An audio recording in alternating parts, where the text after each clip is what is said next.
shoes off. Whoa, that's Should not I? how you spell my name. Are you standing up? I don't think you're standing up. No, she's not standing up.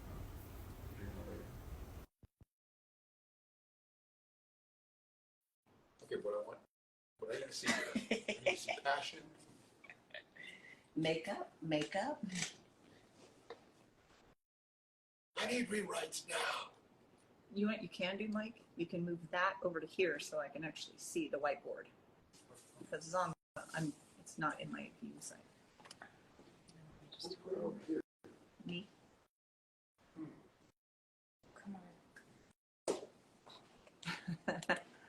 Hello, guys. We are live. So excited. I'm so excited. So excited. This is Miss Carla.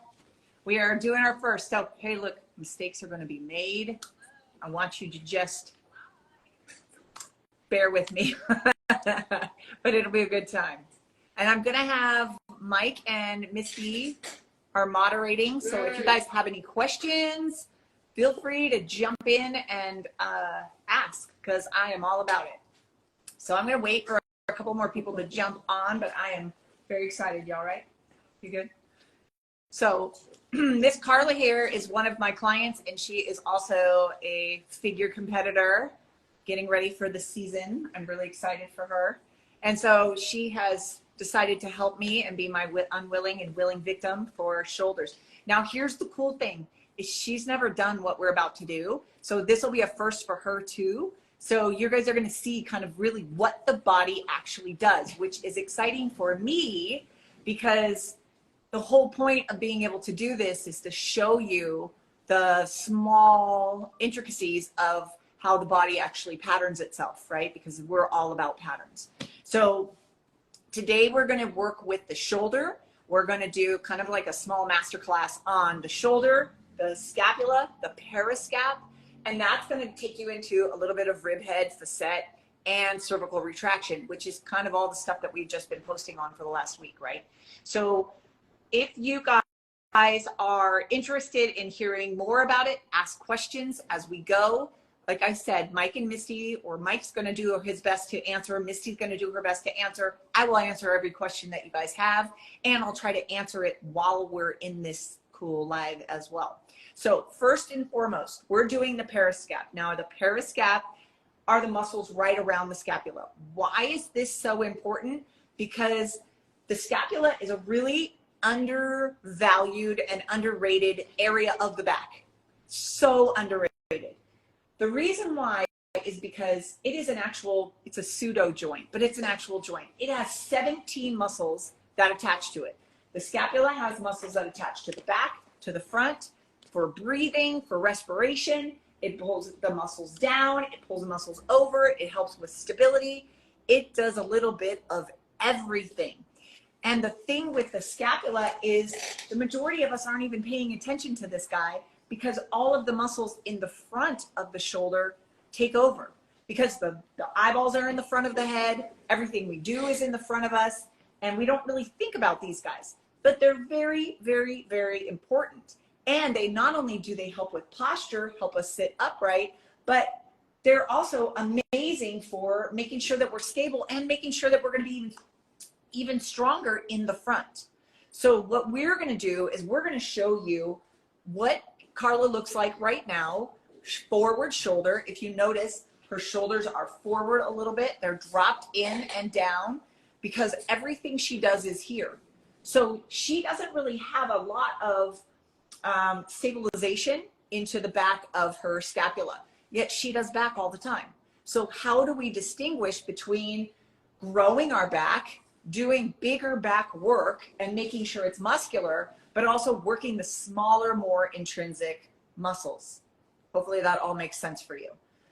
Okay, so what I'm going to have her do is I'm going to have Carla lay face down for me. Perfect. Now, can you guys should be able to move your hair right there. So I want you guys to see how muscular Carla is. Like, she's got a good back. She's got nice erectors. This line going all the way back, this is where her spine is, but she's got big muscles on either side. Here's what's crazy. Look at how her low back jumps in, but now I want you to see, I'm gonna do this for you guys because it's going to be easier. Here is Carla's scapula.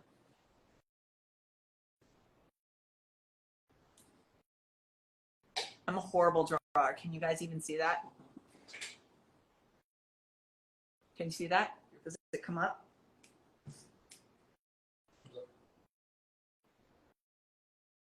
Hopefully this doesn't tickle at all. Not at all, right?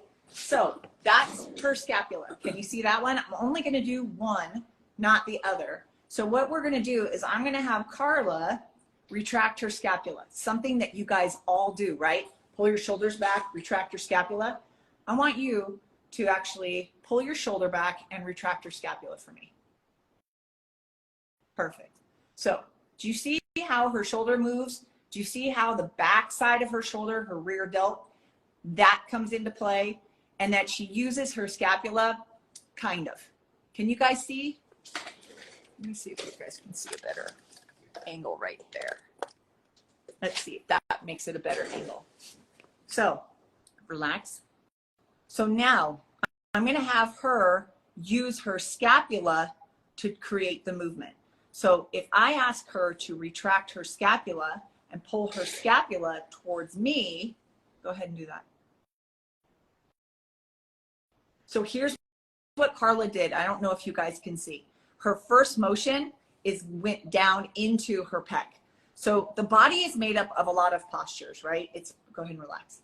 Postures make up everything. It's everything that we are doing in our life, in our occupation, and in our hobbies. It's everything that we are doing in little bits and pieces all day long, right? And the more that we do it, the more the brain kind of figures out what exactly we're doing, because the brain responds to what we're doing as far as how much of it. It's the attention that we're giving. It's not responding to, oh, she wants to retract her scapula and therefore her scapula is right there, so we really need to pull this. She's thinking more like, hey, the shoulder's backing up, we need to do this. That's what we need to do.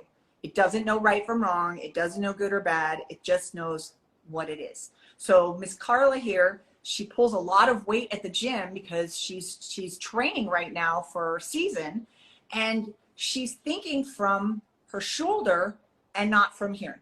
But because the scapula has 17 muscles that attach to it, she's missing out on all of these little postural muscles, and she's also missing out on all of the muscles that attach to here that will give her actually better lines and make her stronger. Does that make sense? If you guys can hear me, give me a thumbs up if that makes sense to everybody. Can you guys give me a thumbs up on that so that I know that I'm on the right track with you?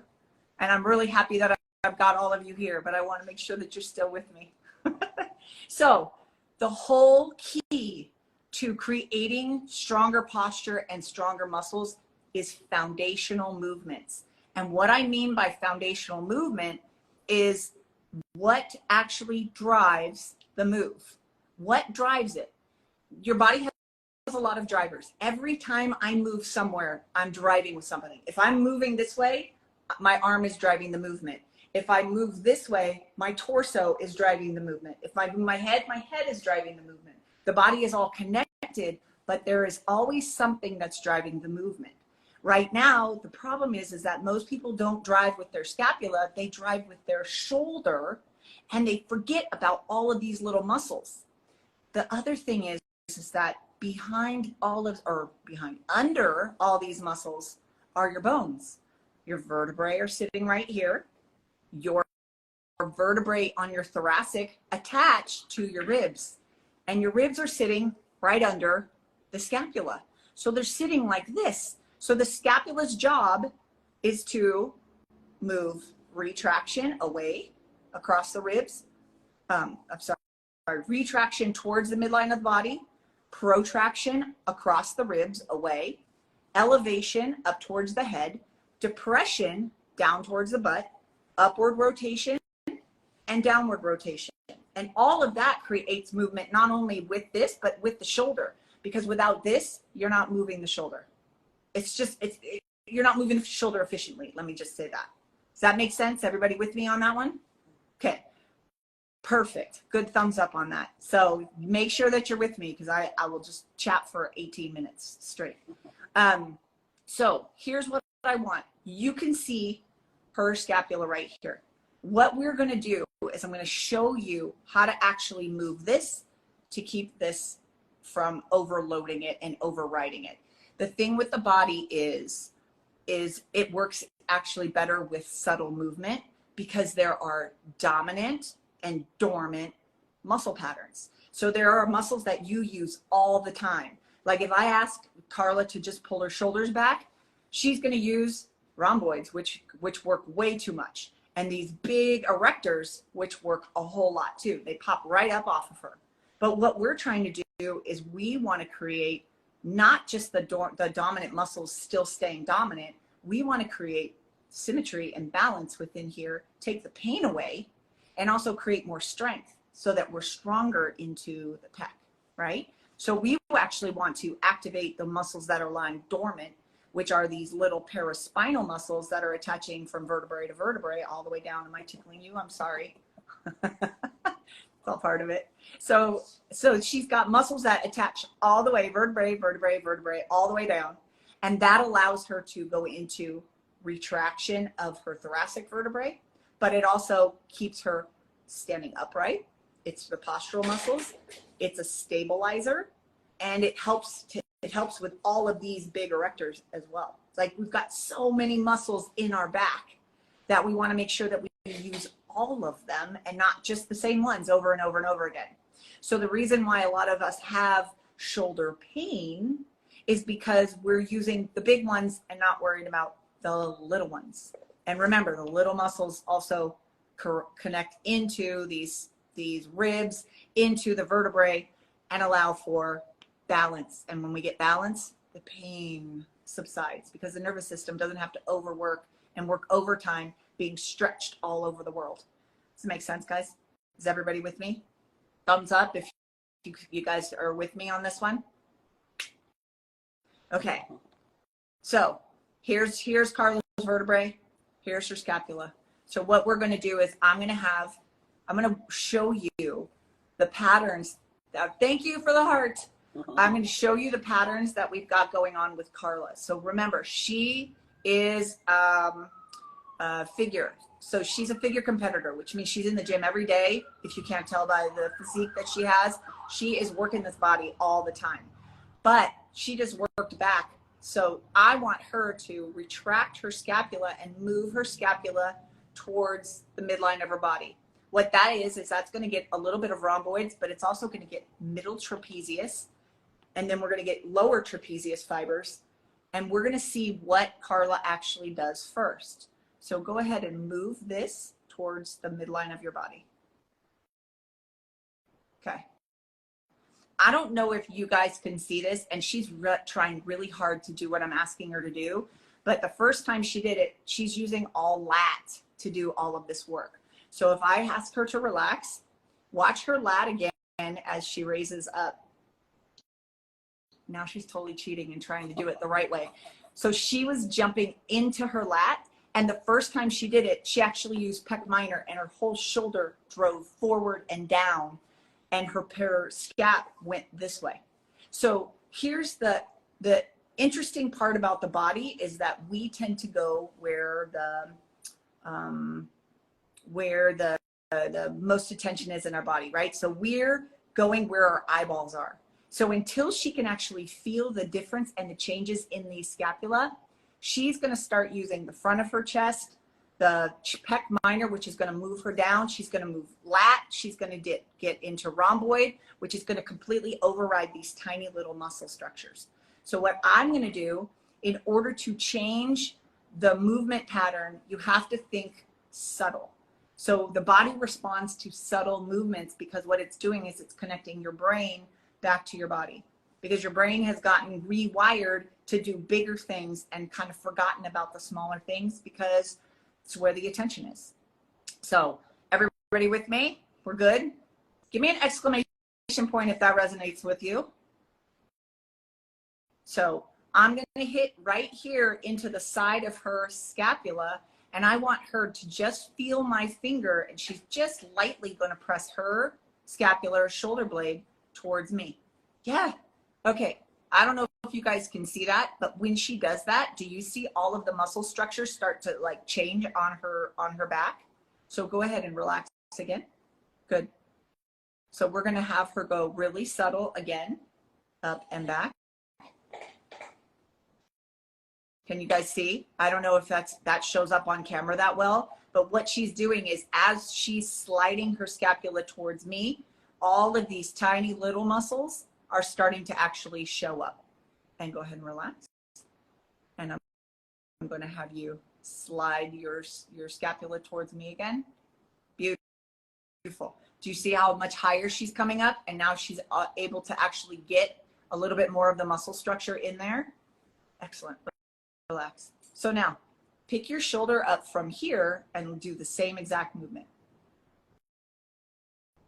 Good. And relax. Pick it up from here and do the same exact movement. Do you guys see where she goes with that? As soon as she goes from her shoulder, she goes right up into this giant upper trap right here and then comes back.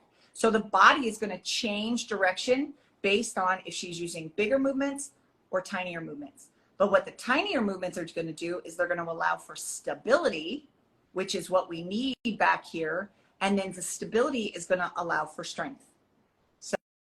So the thing that we are working on when we are hitting with the scapula and the periscap is we're going to focus not only on just the paraspinals right here, but we're also going into the trap. The trap starts at the base of the skull, the trapezius. It's in 3 layers. It's the upper trap fibers, which come out to the shoulder and hit here, which elevate the scapula.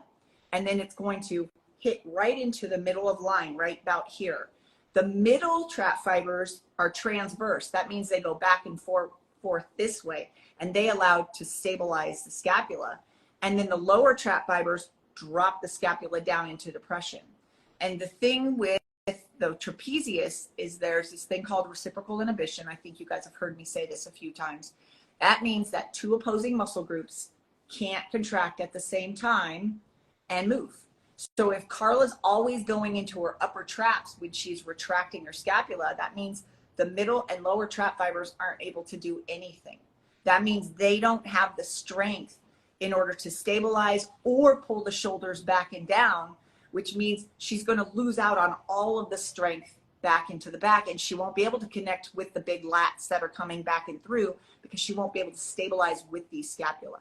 So it's not only a pain thing, it's also a strength thing. So for Carla, who is in I keep wanting to say bodybuilding, but it's not it. The fitness and figure world and the bodybuilding world, symmetry is everything, and building muscle that shows is everything. So for her not to be able to focus on and utilize the middle trap fibers and the lower trap fibers, she's going to miss out on all of her low back. It's not even going to show up for her. For those of us who are in the pain world, if you're not using your middle trap fibers or your lower trap fibers, you're overloading your upper trap fibers, and that's actually going to drive it up into your ears and forward, which then in turn your ribs are going to get taken out and your vertebrae are not going to move, and now you got a whole new can of worms in here. Makes sense? Everybody with me? Give me a thumbs up if you're hearing me. Hopefully I've got a couple people that are still on. Excellent. Anybody got any questions on that so far? Good? You good? Perfect. Okay, so we have Miss Carla right here with her badly drawn scapula. I'm going to draw it again because I keep taking my hand off of it. So if I have her really lightly, just nicely press into me and slide scapula. Not press into me, but slide the scapula towards me. What the scapula does is the scapula actually attaches all the way to the front of the shoulder, and it will pick the shoulder up and create connection from the middle line of the vertebrae all the way out to the arm. And now she's cut into every part of you. Does that feel different when you're sliding this way? Than when I was. Then you're just picking it up. from. Does this feel different? So I want you to slide your scapula over. Perfect. Now, what I would do is I'm going to have her hold this for 10 seconds. And while we're holding, now the brain gets to come to the party. Because what we want to do is we really want to connect the brain back to the muscles. So this is also part of like that neuroplasticity where we're bringing in new feeling into here. We're like re-entering the idea that she's got muscles in here, and the brain's like, oh, that's what it is. So the brain is always the last to come to the party. We always want to make sure that we understand what we're doing first, then we hold on for 10 seconds, and in that, then we start the reconnection process. Go ahead and drop. I didn't see anything. I see no question. Brian has a question. How should it move for overhead press? Working shoulders, so want to isolate but don't want to create postural issues. Oh, so do you not want to hit your pecs when you're doing an overhead press? Here's the thing. When you're doing an overhead press, you actually want to stabilize the scapula and you want to be able to use the deltoid, because the deltoid is the one thing that drives you up, right? It's a big driver for overhead press. The scapula needs to be down, and then it needs to be the one to upward rotate so that it can go into the scapula. So you want to actually think about retracting and depressing the scapula, and then think about the scapula doing the rotation and allow the scapula to drive your hands up. A big mistake that people make is they tend to use the end of the joint line over here. So instead of trying to get the deltoid, which is sitting at the shoulder joint, what they'll do is they'll press with their hands. The hands have the fingers, the wrist, the elbow, all the way up to the shoulder. And if you're pressing all the way through, you're going to miss out on the deltoid because it's going to go into upper trap, and that's what you're going to drive with because you haven't stabilized the scapula to begin with. So by pulling the scapula back and down, you're able to allow the scapula to stabilize and then do its movement of upward rotation. And that's actually going to put all of your emphasis into your deltoid instead of your upper trap. Hopefully that answered it. Oh, so what the biggest thing that I want you guys to understand when you guys are doing any kind of periscap move and working the muscles around the scapula, this is really about mastering the art of subtlety. This is about having patience. This is about understanding that it's smaller moves and really just meeting the resistance of my finger or your finger or anybody's finger. I actually like to gamify everything, which I try to see how far can I slide the scapula, how far can I elevate the scapula. That's pretty easy. How far can I depress the scapula by pulling it down? Well done, Carla. And then upward and rotate. But if I can pull this back and down and see how far I can move it, what I'm doing is I'm not only connecting the dots to the muscle, but I'm also recruiting all of the muscle fibers that have been laying dormant for so long. So our goal here is to make sure that all of these muscles have an idea of what to do and they have working knowledge of how to do it, because the scapula is here to provide stabilization. It's kind of like the scapula is like a rubber band. If you really want to get the best snap out of a rubber band, you don't just take the rubber band and throw it at somebody. You hold the rubber band and you stabilize it, and then you pull it back. And that's what's going to give you your power. That's these guys. In order for us to get power from our forward movements, these have to pull back and stabilize. And when they stabilize, you're going to get strength from the back, but you're also going to get strength from the chest, because the chest is going to be able to do what you want it to do. I hope that makes sense. So the biggest thing for my clinicians when you are working with periscap is put them on their belly. And when you put them on their belly, what that does is it takes the body parts away, and you're allowed to just isolate just the shoulder blade. And when you can isolate the shoulder blade and have them go into retraction and depression, now you're going to see if they use their lat, if they use their serratus, if they use their upper trap more, if they don't know how to actually retract their scapula and they go into pec or into pec minor and their shoulder drops down. You're going to be able to see all of these amazing movements. And then what you'll be able to do is incorporate these paraspinals just from the bottom of the scapula all the way up. If you think of these paraspinals as a zipper, then you're able to move these together and retract the head and the neck as a unit. So if I have her retract both scapula and drop down, and then she's going to just come from here, this is going to be like a zipper, and then I want you to pull your head and your neck up as a unit, but I want you to go from here and use these muscles to pull your head and neck up off the face cradle. So by doing that, now she's got thoracic extension going on. We've dropped the rib heads back down to where they need to be, and now the thoracic vertebrae are actually dropping back into where they need to go because that's part of their movement. And she doesn't feel it in their neck or in her head, and this is now doing its job that it needs to be. Go ahead and drop back down. Let's do that one more time. You're going to retract. You're going to depress just to the bottom of the scapula. So I don't want it down into the lower back. She's going to use the top of her shoulders all the way back like a zipper, and she's going to zip it up so that now the ribs have a place to go. The vertebrae have a place to go. The neck gets to come up and back, but this is doing the work because we're retraining the back how to extend. Does that make sense? Go ahead and relax. And if you're doing it correctly, there will be no tension into the neck because the neck and the head are one unit. They're not going up into cervical extension. They're actually being taken by the paraspinals doing the work of thoracic extension. We have it. So here's what we got. Here's the baseline for this. I know I totally rushed. It's my first live, so I'm doing the best that I can. Hopefully you guys got something out of this. So what do you see when she is retracting that shoulder? Go ahead and retract that shoulder. Push that scapula into me. Good. So as she retracts, now depress and depresses. As she depresses, she still likes to go into pec minor.